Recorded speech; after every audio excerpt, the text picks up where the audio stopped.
Personne ne semble se rappeler qu'au 17e siècle, à Lima, plus de la moitié de la population était composée de personnes d'origine africaine. Carlos Ferran, qui est né à Lima, est un réalisateur, scénariste et directeur photo vivant à Montréal depuis plus d'une quarantaine d'années. Son premier court-métrage, Cimarrones, documente l'histoire des quelques esclaves africains s'étant échappés des conquistadores espagnols afin de vivre en liberté au Pérou.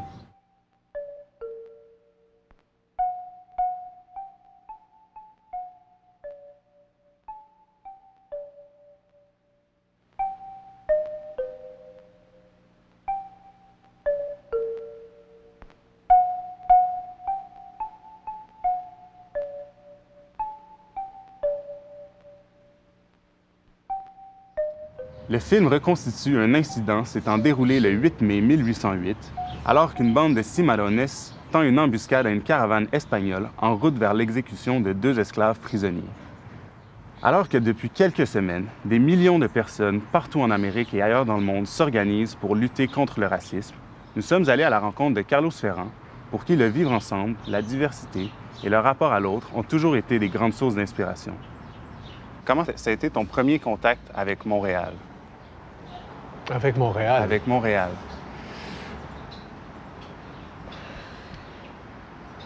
J'ai dû partir du Pérou.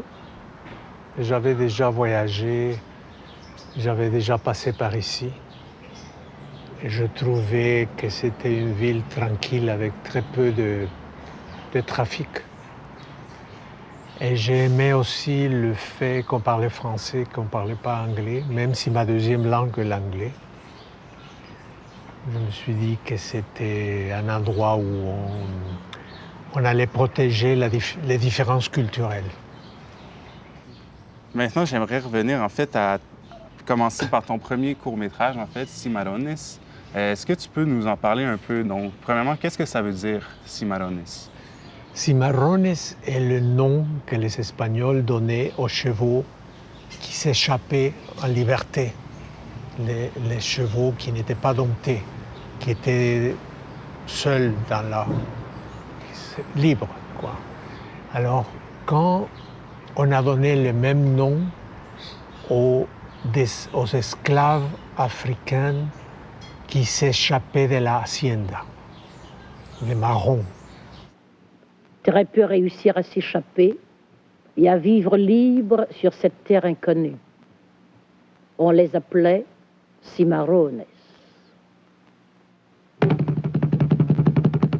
C'est un phénomène qui a fondé, parce que comme ça a fondé l'Amérique latine, au Brésil, au Panama, dans les Antilles, partout.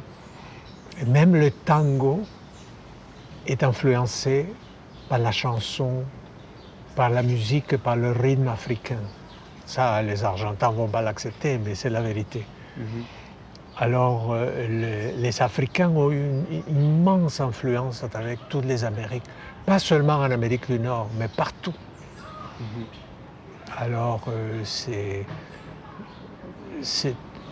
une partie très importante de la culture latino-américaine.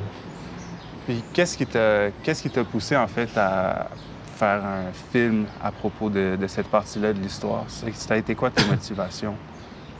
Mais moi, je viens d'une famille riche, bourgeoise. Mais la paradoxe, c'est plus que tu étais riche, plus que tu avais des servants. Et quand tu es enfant, tu ne fais pas la différence entre qui est qui. Alors, chez nous, on était 14 et 7 étaient des servants. Et c'était très intéressant et très vivant. À la maison, quand on faisait un mauvais coup à la table, on nous punissait, on nous envoyait à la cuisine. Alors on faisait des mauvais coups exprès pour aller à la cuisine parce que c'était beaucoup plus intéressant et beaucoup plus amusant et on mangeait mieux même. Et les gens racontaient des histoires, et on apprenait plein de choses. Puis à un moment donné, tu grandis, tu es enfant, et à un moment donné, tu t'entends ta famille et parler mal des gens dans la cuisine parce qu'ils ont une autre couleur. Mais tu es enfant et tu ne peux pas contredire tes parents. Tu ne peux pas dire non, parents, vous vous trompez. C'est pas comme ça, c'est pas comme ça. Et on entend parler mal, et plus que mal. On entend parler dans des termes péjoratifs. Et alors il y a quelque chose qui se cristallise dans une stupidité, injustice, bêtise, ennui, etc. Éventuellement, plus tard, le groupe le plus important de ma génération de poésie, qui s'appelait Horacero. Il y en avait quelqu'un là qui s'appelle Enrique Verástegui, qui vient de décéder, qui était descendant afro-américain, qui venait, afro-péruvien, qui venait de la région où les esclaves étaient menés de force. Alors il m'a dit, et nous, mon groupe de films, qui s'appelait d'ailleurs Grupo de Cine Libération Sin Rodeos, ça veut dire groupe de cinéma sans tourner autour du pot, sans bullshit si tu veux. Alors nous, on était comme ça devant les poètes. Et Enrique Verástegui, qui était un grand poète, il m'a dit un jour, Carlos, j'ai une bonne histoire pour toi, Los Cimarrones. Alors il m'a commencé à me parler de ça, il m'a amené dans le terrain, il m'a présenté les gens, on est allé à la bibliothèque, on a fait le scénario ensemble, il m'a invité à faire le film avec lui. Et bon, c'était formidable, quoi. C'était le fun parce que c'était comme une western antiraciste.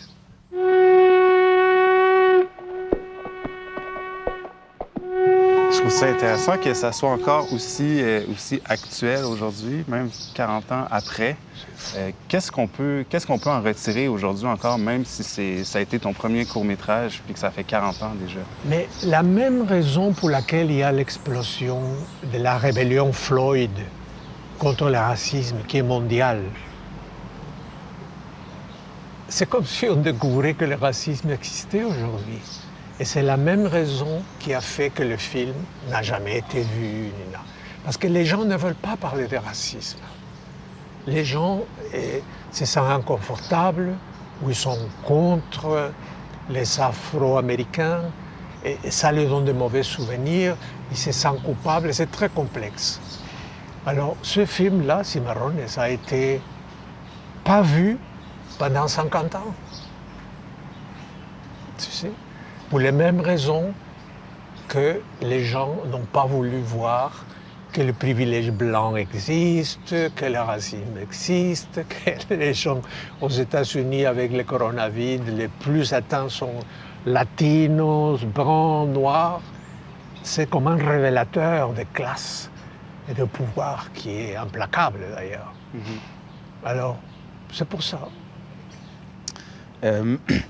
Sur la question justement du racisme ou du vivre ensemble, en fait, tu disais en entrevue il y a quelques années, « Je ne suis pas cynique. Ceux qui ne croient à rien passent pour intelligents plus facilement.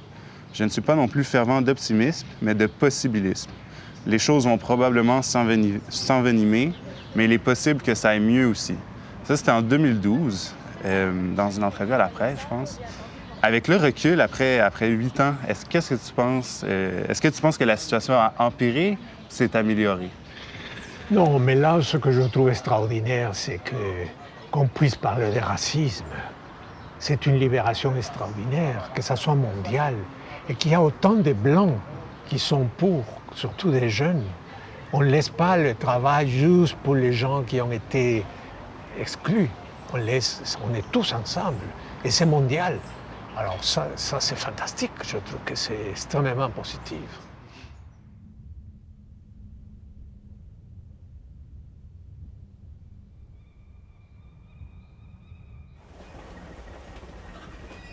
J'ai eu la chance aussi de voir Americano. Si.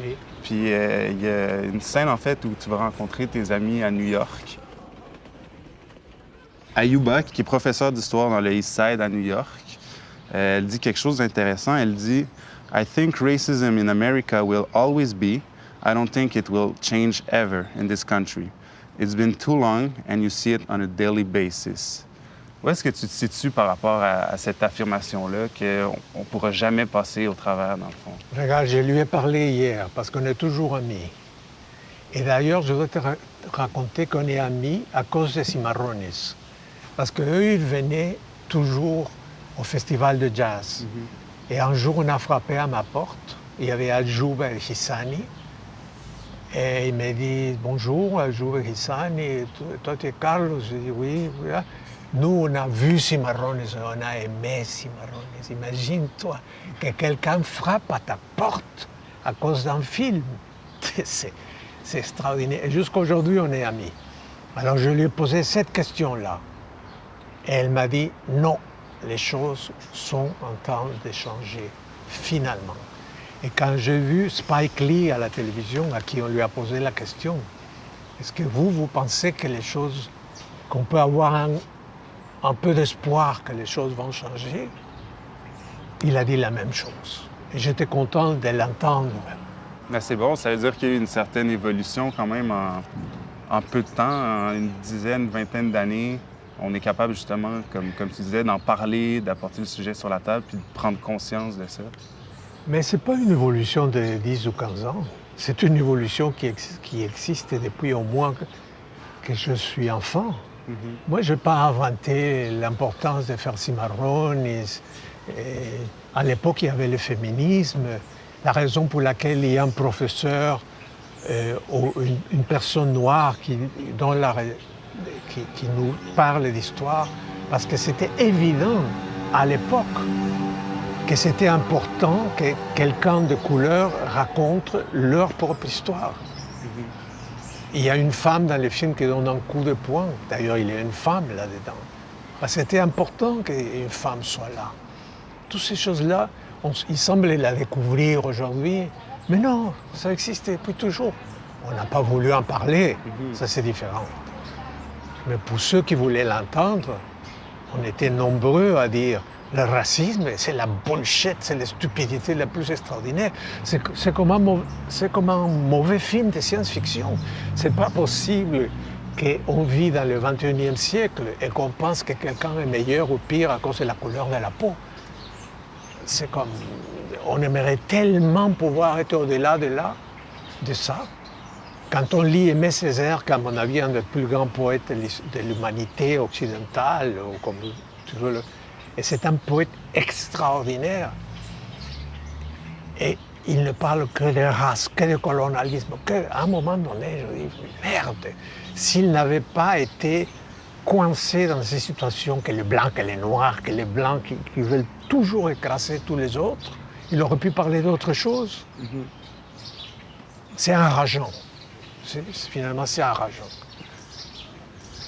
Quelque chose qui est ressorti beaucoup dans Cimarrones, en fait, au début, justement, quand on nous explique que c'est des faits qui ont été effacés des livres d'histoire, ou dans Americana aussi, justement, ce couple d'amis-là qui se dédie justement à essayer pas de recréer, mais de transmettre l'histoire, la vraie histoire, aux jeunes générations. À quel point est-ce que, justement, l'histoire, c'est important pour lutter contre les discriminations, que ce soit raciales ou autres? C'est très important, par exemple, de ne pas détruire les monuments. Moi, j'ai ma petite théorie. On devrait prendre le monument du salaud qui a été abuseur et tueur et esclavagiste, et on devrait le mettre par terre. On devrait mettre le piédestal vide, et on devrait mettre à côté quelqu'un qui était contre ce salaud-là. Et comme ça, on établit la discussion et on n'oublie pas l'histoire. Moi, je trouve que c'est pas une bonne santé culturelle et politique de dire, bon, tu sais, comme avec le cinéaste Jutra, on a dit qu'il était pédophile et au coin de chez nous, il y avait une petite sculpture en hommage à lui. Le lendemain, ils l'ont arraché. Non. Pourquoi ne pas dire il souffrait de pédophilie, était un grand cinéaste. Céline était un fils de pute, un monstre antisémite et un bon écrivain. Alors, il faut pouvoir vivre avec ça. Il faut pouvoir pas cachés, non? Les mots sont très importants. La résistance, par exemple, à dire que c'est systémique ici, c'est fascinant. Mais justement, quand on parle justement du racisme systémique, pourquoi est-ce qu'il y a une aussi grande résistance à cette notion-là, alors que si on regarde l'histoire du Québec ou du Canada, c'est pas difficile de se rendre compte qu'il y a eu du racisme institutionnalisé pendant la majorité de l'histoire. Pourquoi on a un premier ministre qui va s'opposer à une notion comme ça? Pourquoi il y a autant de gens qui résistent à des notions comme ça? Parce que lui, il a été élu par des gens qui ne veulent pas accepter ça. Et il faut les écouter aussi. Il faut les écouter aussi pour ne pas faire du mauvais sang pour rien. Alors les gens qui sont, tout le monde est intelligent, qui comprennent que le mot systémique, ils veulent nous passer un sapin parce qu'ils veulent accuser les Québécois d'être racistes totalement et tout ça. Évidemment, on ne veut pas dire ça, et ce n'est pas ça la réalité, mais c'est quand même la réalité qu'il y a du racisme ici. Et il y a une façon très facile de savoir s'il y a du racisme ou non. On demande aux gens de couleur et on leur dit « Est-ce qu'il y a du racisme ici ?» Et ils disent « Oui ». Alors qu'est-ce qu'il y a à discuter? C'est ça qui me dépasse. Si la plupart des gens de couleur disent « Oui, on a souffert de racisme d'une manière ou d'une autre », pourquoi ne pas écouter? C'est ça. Ça me dépasse. Avec tous les mouvements qui s'organisent dans les dernières semaines, on voit justement que la société en général commence à prendre plus conscience de ces enjeux-là. Même on voit, comme tu disais tantôt, beaucoup plus de Blancs qui vont aller manifester justement aux côtés des populations racialisées. Pourquoi est-ce qu'on ne retrouve pas la même solidarité, par exemple, avec les peuples autochtones, par exemple, qui ont vécu autant, sinon plus de discrimination, puis qui en vivent encore beaucoup aujourd'hui? Tabarnak, c'est compliqué. Tu sais, maintenant, je veux co-réaliser un film sur les Inuits, sur lequel j'ai été confié par les Inuits pour faire la recherche et la scénarisation. Je veux le co-réaliser avec Joséphine Bacon, qui est une poète Inuit absolument merveilleuse. Moi, je ne pourrais pas faire le film seul. Si on me donnait tout l'argent du monde et me dit « fais un film sur les Inuits », je ne le ferais pas. Je ne suis pas Inuit, je ne sais pas. J'aime beaucoup, ça m'intéresse, mais je ne suis pas Inuit. Mais ils sont pris dans une réserve idéologique et culturelle terrible. Il y a 600 communautés amérindiennes à travers tout le Canada. Il y a 200 dans la Colombie-Britannique. Il y a 11 nations ici au Québec, avec des langues, des cultures, des dieux, des philosophies différentes. Mais ils ont été mis dans les réserves. Et la réserve n'est pas seulement... Et alors, les Québécois qui ne veulent pas savoir, ils disent que c'est la faute au fédéral, que le problème amérindien est fédéral. Ça, c'est l'hypocrisie pure et dure. Les derniers pensionnats étaient fermés ici au Québec. Et c'était des Québécois francophones qui tenaient les... Alors, les Québécois aussi, ils ont une partie de la responsabilité. C'est cette histoire de se laver les mains de responsabilité, tout pour protéger l'identité québécoise que je trouve qu'elle va très bien d'ailleurs. As-tu vu la fête de la Saint-Jean l'autre jour? C'était magnifique, c'était inclusif, c'était joyeux, il y avait plein de talents, tout le monde était ensemble. Il y a des gens qui se sont plaints parce qu'il n'y avait pas assez de drapeaux. Tu sais, en tout cas, c'est très complexe, hein? C'est très complexe.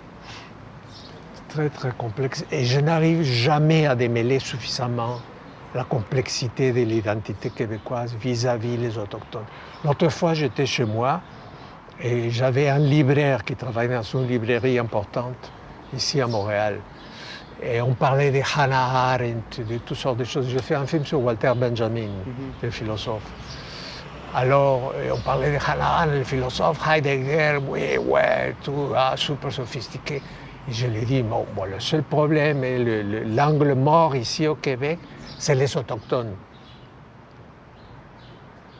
Je lui ai dit, les Autochtones, pourquoi est-ce que c'est un angle mort pour toi?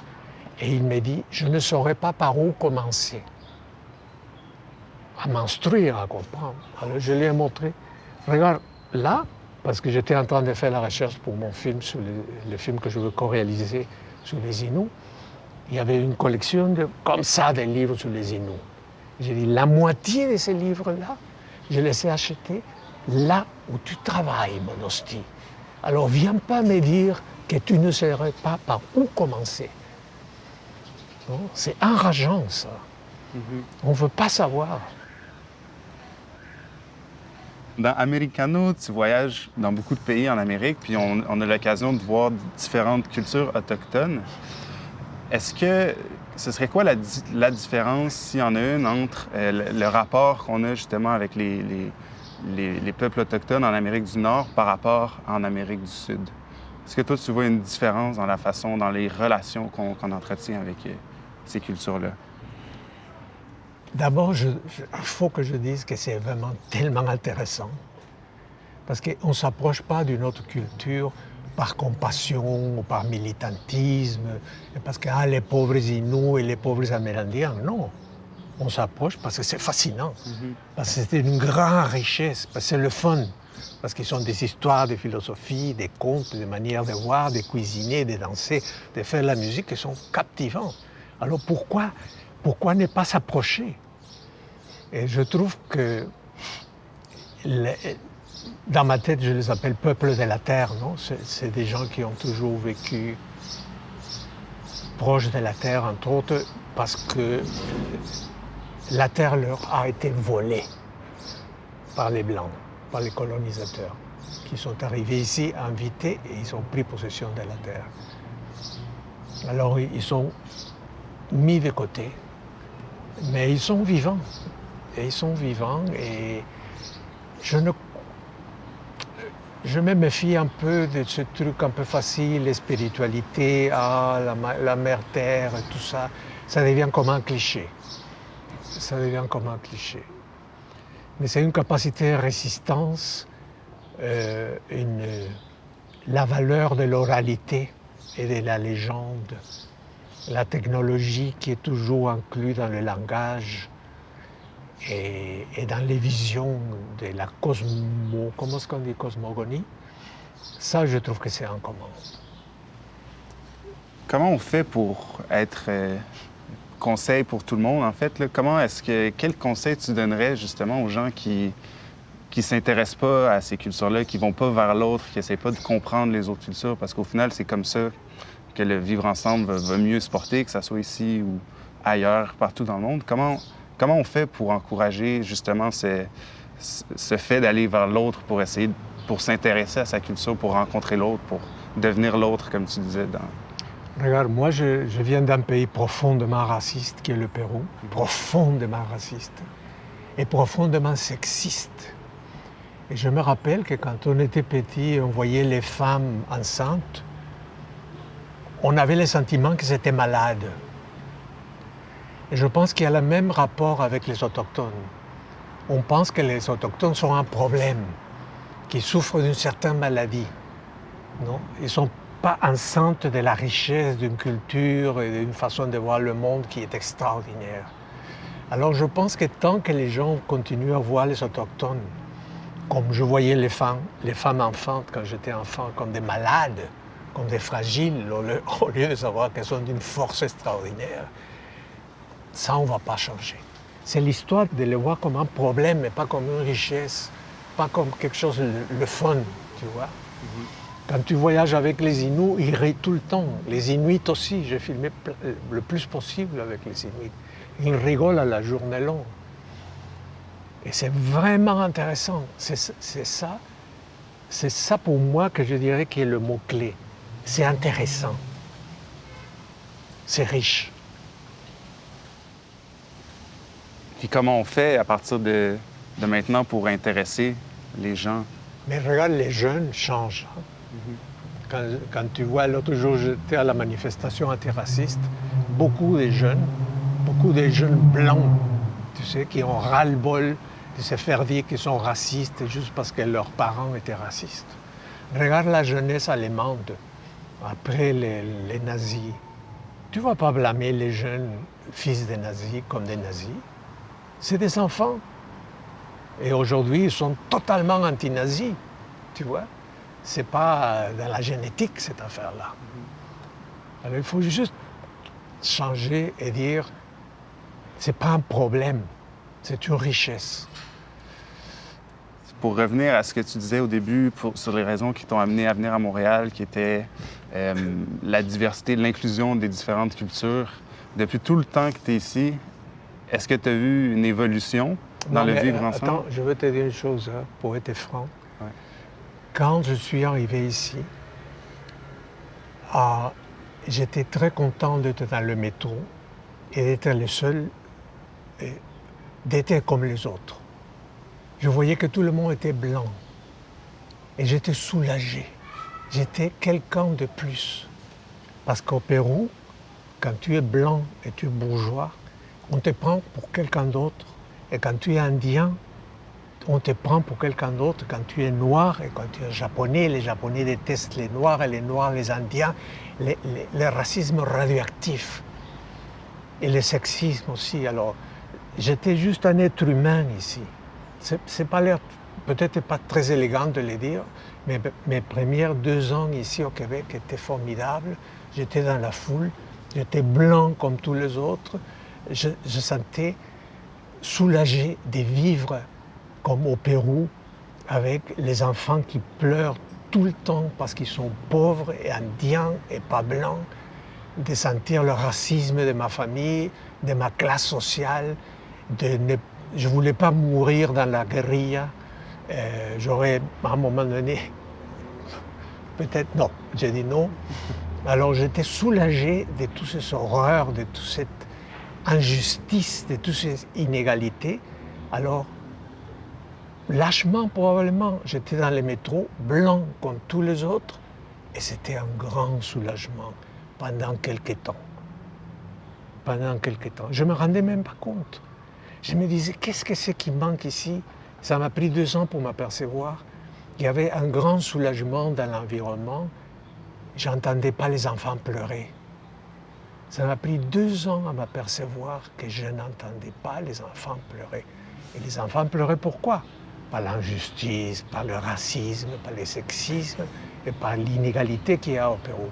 Je suis très content de vivre ici malgré tous les problèmes. Bon, aujourd'hui, ça a vraiment évolué. Et quand je vois le métro, je vois les Nations Unies. Je vois tout le monde.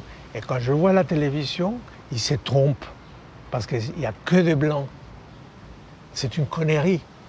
C'est une résistance stupide qui commence à changer. Et inconsciente souvent. Mais c'est plate de voir que là... En Bolivie aussi, tu as vu dans mon film américain, en Bolivie, ouais. Quand j'étais là, à la télévision, tout le monde a l'air blond, aux yeux bleus. Putain, on est où? Tu sors dans la rue, tout le monde est indien. Ouais. Mais c'est quoi cette affaire-là? Qu'est-ce que tu penses justement en ce moment de toute la situation? J'ai pas trop suivi, mais ça brasse un petit peu en ce moment. Evo Morales est parti, revenu c'est peut-être. C'est vraiment dommage. La meilleure chose qui est arrivée à la Bolivie, c'était d'avoir un président indien après 200 années d'injustice et de racisme dans lesquels il n'y avait que les Blancs et les Métis qui étaient au pouvoir et que les Indiens, qui sont la grande majorité des gens, n'étaient pas au pouvoir. C'est comme si ici, au Canada, tous les présidents étaient chinois ou allemands. C'est quoi cette affaire-là? Non, du pur racisme. Et à l'époque, il y avait Evo Morales. Et à un moment donné, il y a quelqu'un de la Commission européenne qui est allé dans le Sénat et tout ça. Et un groupe de sénateurs l'ont pris, ils l'ont jeté dans la rue parce que ses rapports étaient de racisme. Alors elle leur a crié, elle a dit « Mais vous êtes des sales racistes, fils de pute !» Et ils ont dit « Qui? Nous? Racistes? Mais oui, on est racistes. On veut rien savoir de ces sales Indiens au pouvoir. Qu'est-ce que tu penses? Oui, on est raciste, et va-t'en d'ici. » Ça, c'est le niveau de racisme.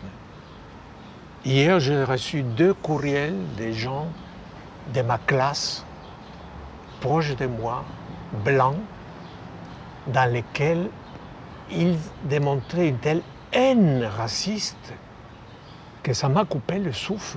Et j'ai dû leur dire « Fuck you, tu arrêtes de m'écrire. » Je les ai bannis de ma vie. Pourquoi? Parce que les Blancs, avec tout ce qui arrive dans ces temps-ci, commencent à se sentir à leur place, qui est minoritaire, s'il vous plaît. Un peu d'humilité. C'est le fond de tes blancs aussi. J'ai rien contre, tu sais. Quand même, tu sais. Ouais. Ça donne beaucoup de privilèges. Et avec tous ces privilèges, il y a une responsabilité qui vient. Puis justement, si tu avais des conseils à donner justement aux Blancs, en fait, qui sont pas conscients de ce privilège-là, comment est-ce qu'on... C'est quoi les étapes, les pas pour prendre conscience de ça, puis aider, justement? Alors, je ne suis pas bon pour donner des conseils parce que moi, je viens d'un pays qui m'a mis tout de suite à ma naissance dans une position avantageuse pour conscientiser sur le racisme. C'est pas difficile. On est 2 ou 3% de blancs au Pérou et tout le reste n'est pas blanc. Alors, ça ne prend pas la tête à Papineau pour voir qu'il y a d'autres façons de voir le monde. Alors, mais je dois dire que je trouve que la chose la plus difficile pour un blanc, c'est d'accepter que ça donne un privilège d'être blanc. C'est très difficile. Très, très, très difficile. Et je ne sais pas comment on arrive à ça. Parce qu'il ne suffit pas il suffit pas de dire je ne suis pas raciste. Il faut être antiraciste. Il faut agir en antiraciste. Tu ne peux pas dire je ne suis pas raciste, je ne vois pas de couleurs. Dis ça aux gens de couleur, que tu ne vois pas de couleurs. Non? Ah, tu ne vois pas de couleurs, pourquoi? Tu as le privilège de ne pas voir les couleurs, parce que tu es un être humain qui flotte au-dessus de tout. Non. Qu'est-ce que tu penses dans ce cas-là du long silence de Justin Trudeau quand on lui a posé des questions sur les agissements de Donald Trump par rapport à tout ce qui se passait aux États-Unis? Est-ce que c'est mauvais? Est-ce que c'est bien? Qu'est-ce que ça envoie comme message? J'ai trouvé ça fantastique. En anglais, on dit « pregnant with meaning ». Je m'en fous si vous voulez le dire ou si vous ne savez pas quoi dire, je m'en fous. Je trouvais que...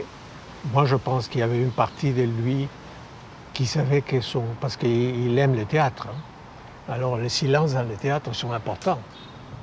Et son silence était d'une éloquence extraordinaire. On peut l'interpréter comme ceci ou comme cela, mais en soi, c'était formidable. Moi, le lendemain, en fait, de ça, j'ai vu la déclaration de Jack Minsink qui apportait un point intéressant, en fait, qui disait « Moi, toute ma vie, en tant que minorité, quand j'étais enfant, puis que je me faisais intimider, c'est pas les gens qui ont regardé sans rien dire qui m'ont aidé à grandir, à passer au travers de ces épreuves-là. » Puis comparer un peu, dans le fond, le silence de Justin Trudeau à tous ces gens-là qui restent passifs devant la discrimination. Est-ce qu'on pourrait dire que, dans un sens, Justin Trudeau n'a pas saisi l'occasion peut-être de parler vraiment, puis en tant que premier ministre, de faire quelque chose de concret plutôt que de rester passif? Oui.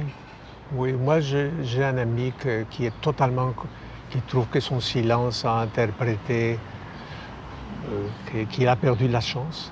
Mais moi, comme je suis un possibiliste, j'ai décidé que ce silence-là était d'une grande signifiance. Bonne ou mauvaise, peu importe. Il n'a pas meublé avec des paroles, c'était mieux. Il aurait pu faire mieux, sans doute, mais le silence est en soi interprétable.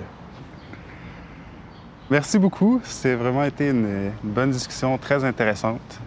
Merci pour ta question. Tu sais, ça me fait du bien de parler de ça. C'est très difficile de parler de ça ici. Très difficile. Il faut en parler. Ouais. Mais on n'a pas l'occasion. Et en tant que blanc, j'ai moins l'occasion. Parce que moi, je suis homme, je suis bourgeois, et mon nom est Ferrand. Alors de quoi je vais me plaindre? Tu vois, j'ai rien de quoi me plaindre parce que j'ai tous les privilèges de mon côté. Donc quand je veux parler avec des blancs, c'est comme si je n'avais pas la légitimité de parler de racisme. Parce que j'ai été bien accueilli ici, je fais tout ce que je peux ici, je gagne ma vie en faisant du cinéma, je continue à le faire. Alors, de quoi je vais me plaindre? Alors, les gens qui se sentent mal à l'aise avec le sujet du racisme ne me donnent pas la chance d'en parler, parce que je suis blanc. Ah, il y a pire, mais je te dis mon petit truc, c'est frustrant. Alors, je te remercie pour me donner l'opportunité de vider mon cœur. De rien, merci de nous avoir donné cet entretien, c'est vraiment intéressant.